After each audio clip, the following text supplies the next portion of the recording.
সাবধান, এই ভিডিওটি শুরু করার আগে নিজেকে একটা প্রশ্ন করুন।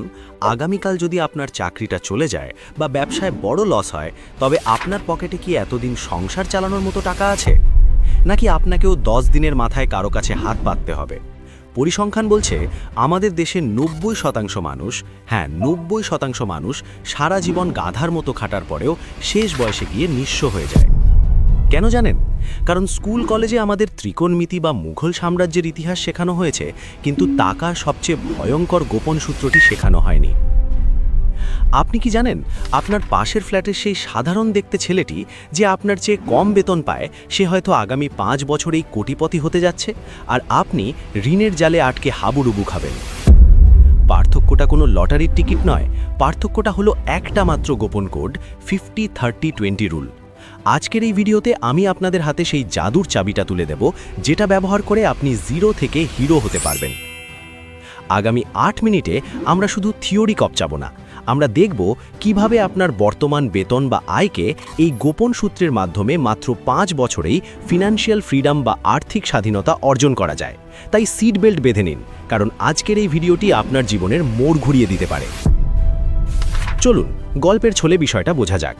ধরুন আমাদের গল্পের নায়ক রাহিম মাসে 50,000 টাকা বেতন পায়। সে মনে করে আরে অনেক টাকা, দেদারসে খরচ করি। সে দামি ফ্ল্যাটে থাকে, প্রতি উইকেন্ডে রেস্টুরেন্টে খায়, আইফোনের লেটেস্ট মডেল পকেটে নিয়ে ঘোরে। কিন্তু মাস শেষে তার সেভিংস জিরো, উল্টো ক্রেডিট কার্ডের বিলের বোঝা ঘাড়ে। অন্যদিকে তার বন্ধু করিম, যে কিনা মাসে মাত্র 20,000 টাকা আয় করে, কিন্তু 5 বছর পর দেখা গেল করিম একটা ফ্ল্যাট বুকিং দিয়েছে, আর রাহিম এখনও ভাড়ার টাকা জোগাড় করতে হিমশিম খাচ্ছে। পার্থক্যটা কোথায়? পার্থক্যটা হলো করিম অজান্তেই 50-30-20 রুল ফলো করেছে। এখন প্রশ্ন হলো, এই রুলটা আসলে কি? খুব সহজ ভাষায়, আপনার আয়ের 100 ভাগ টাকাকে 3টি ভাগে ভাগ করা।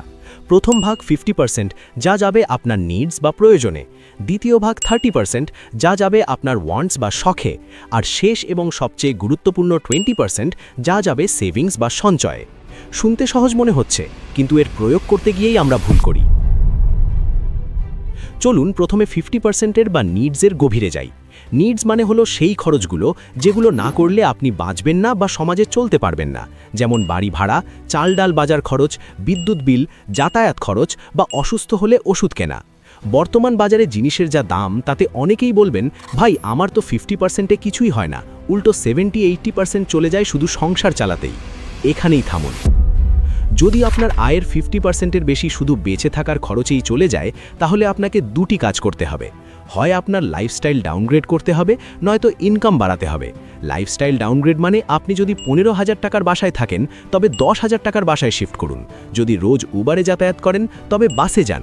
মনে রাখবেন, ধনী হওয়ার প্রথম শর্ত হলো লোক দেখানো ভাব বাদ দেওয়া।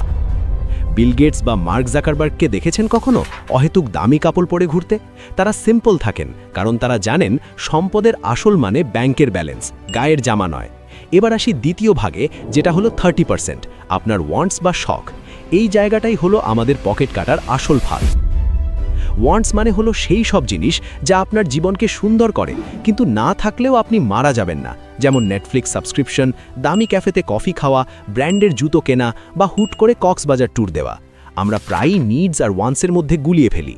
ধরুন আপনার একটা ফোন দরকার, এখন 5,000 টাকার স্মার্টফোন দিয়েও কিন্তু কথা বলা যায়, ফেসবুক চালানো যায়। এটা হলো নিডস। কিন্তু আপনি যখন 1 লক্ষ টাকার আইফোন কিনছেন শুধু সেলফি ভালো ওঠার জন্য বা বন্ধুদের দেখানোর জন্য, সেটা হয়ে গেল ওয়ান্টস। সমস্যাটা আইফোন কেনা নিয়ে নয়, সমস্যাটা হলো যখন আপনার নিডস মেটানোর আগেই আপনি ওয়ান্টসের পেছনে টাকা ঢালেন। এই 30% টাকার লাগাম টেনে ধরা খুব জরুরি। নিজেকে প্রশ্ন করুন, আমি এই খরচটা করছি নিজের শান্তির জন্য নাকি অন্যকে দেখানোর জন্য? যদি উত্তর হয় অন্যকে দেখানোর জন্য, তবে এক্ষুনি থামুন। এই 30% টাকা যদি আপনি কন্ট্রোল করতে পারেন, তবেই আপনি 20% সঞ্চয়ের ধাপে যেতে পারবেন। এবার আসি ভিডিওর সবচেয়ে ইন্টারেস্টিং এবং লাইফ চেঞ্জিং পার্টে, 20% সেভিংস বা সঞ্চয়। এটাই সেই গোপন চাবিকাঠি যা আপনাকে সাধারণ মধ্যবিত্ত থেকে কোটিপতি বানাবে। অনেকেই বলেন, ভাই মাস শেষে যা থাকে তাই সেভ করি। ভুল। নিয়ম হলো income minus savings equals to খরচ, মানে বেতন পাওয়ার সাথে সাথেই 20% টাকা আলাদা করে ফেলবেন, যেন এই টাকাটা আপনার কাছে নেই। ধরুন আপনার বেতন 50,000, সেখান থেকে 10,000 টাকা প্রথমেই সরিয়ে ফেলুন। এখন প্রশ্ন হলো এই টাকা দিয়ে কি করবেন? বালিশের নিচে রাখবেন? একদম না। বালিশের নিচে টাকা রাখা আর টাকা আগুনে পোড়ানো একই কথা, কারণ মূল্যস্ফীতি বা ইনফ্লেশন প্রতি বছর আপনার টাকার মান কমিয়ে দিচ্ছে। আপনাকে এই 20% টাকা ইনভেস্ট বা বিনিয়োগ করতে হবে। কোথায় করবেন? ফিক্সড ডিপোজিট, সঞ্চয়পত্র, মিউচুয়াল ফান্ড বা শেয়ার মার্কেট যদি আপনি বোঝেন।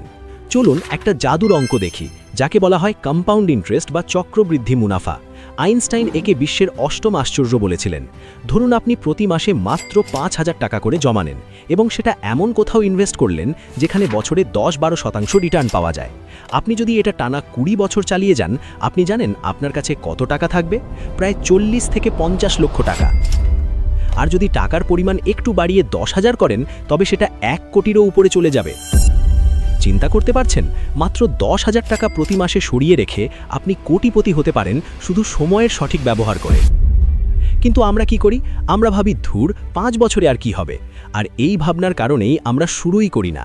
মনে রাখবেন, বিন্দু বিন্দু জলেই সিন্ধু হয়। এখন আপনার মনে প্রশ্ন আসতে পারে, ভাই আমার তো অনেক ঋণ আছে, আমি কিভাবে সেভ করব?